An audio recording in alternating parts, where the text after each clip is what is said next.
Agentic infrastructure. What is it? Why should you care? And is what you're doing today enough? Let's explore that. And let's start with a definition of what is agentic infrastructure. Agentic infrastructure is the platform on which you'll deploy, connect, and manage agents, tools, and LLMs in your infrastructure. Now, when we think about this problem, we're thinking about how we're going to satisfy, from a platform perspective, requirements across security, observability, connectivity, and self-service. You might think to yourself, well, I'm already doing this today for my cloud native apps. And I have that environment because I'm running that with containers and Kubernetes. And that's part of the story, but not the full story. Because when we look at actually extending our cloud native infrastructure to make it agent native, this introduces some really key differences in how we're managing our infrastructure and the capabilities we need in our platform. So let's break this down one by one across these various characteristics. So from a security perspective, when I think about cloud native apps, I'm thinking about two things normally. I'm thinking about maybe a user and a workload.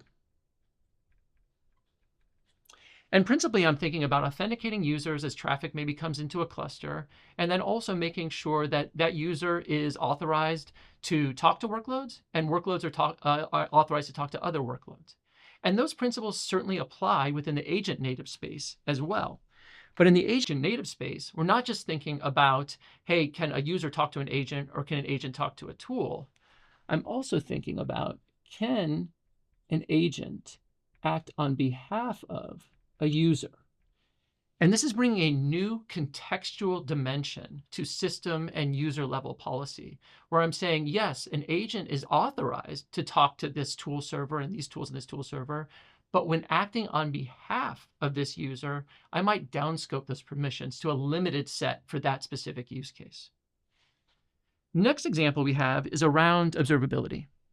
We principally use observability today in a cloud native environment to debug what's happening.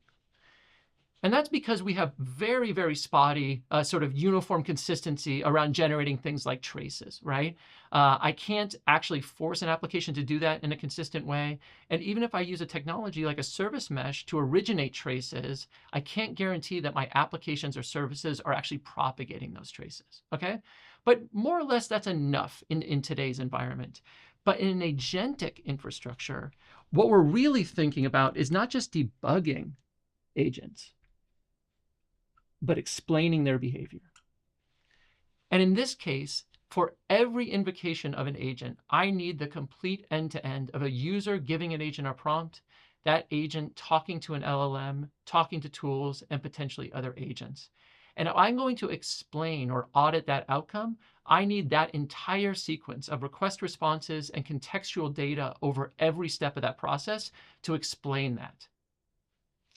At the next layer, we're looking at connectivity. So we have classic L4, L7 connectivity that we would normally use an API gateway for, or a service mesh. And this works great for classic protocols we've been using in cloud native environments forever, like HTTP, REST, and gRPC, all right? In agentic infrastructure, there's actually a new set of protocols that are emerging, whether that's LLM provider protocols or protocols such as MCP, or Model Context Protocol. Again, these protocols start to become context sensitive. I'm no longer just parsing the headers and streaming the body like I do for classic protocols. In this case, I need to get deep in the body and actually inspect that content, enrich it, implement guardrails, maybe do token weight and rate limiting as I'm talking to an LLM provider. Or for MCP, it's using JSON RPC. It's a deeply stateful protocol. I might need to federate and multiplex multiple tool servers, all within the context of a single agent invocation. And this is well beyond the capacity of existing gateways and proxies in the market. And finally, that brings us to self-service, which is the point of having a platform after all. As a platform engineer, I'm building a platform as a product so developers can come to my platform and have self-service for deploying their applications and services. And when we think about the platform today, one way we get scale is through the ability to consider all of this as just another sort of container or service, right? And what I mean by that is it's ultimately a black box, right? I don't care what's inside, right? All of the controls that I'm going to implement for the policies I'm going to write, the observability I'm going to get is all based on that being a black box and connecting those bits together. For agentic applications, this is a little bit different because while the abstractions and the APIs for deployment, container, and service in Kubernetes are great on cloud-native apps, here I need first-class concepts of things like agents, tools, and LLMs. Because if I don't have these things, I actually can't do the security, observability, and connectivity pieces that are required to bring that entire picture together for those applications. Now, there's one bonus layer here that actually doesn't apply to most cloud-native apps, and I'll add it now, which is around autonomy. This is generally not a concern for most cloud-native apps we have because we write those in code. They're deterministic in nature. When I deploy those applications, I know for a given code path and a data input exactly what downstream services or logic is going to be invoked there. But in an agent-native environment, that is, by design, non-deterministic. And what that means is that by design, it's actually inherently random, okay?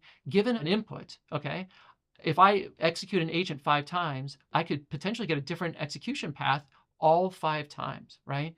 This means that there's completely new capabilities that I wouldn't normally use with cloud-native applications, like putting a human in the loop and pausing an agent or approving a tool call before it happens to make sure that a human approves that step and that the LLM is not hallucinating or the agent's not making an improper decision.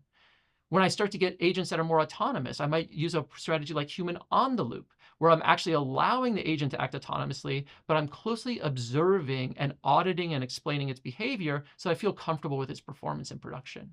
And then finally, I'm going to want to deploy things like evals so that I can actually test not just prior to deployment, but also before I roll out an A/B test. And I would do a progressive rollout of a new version of my agent. I want to run a full suite of evals against that to make sure I'm confident in its behavior.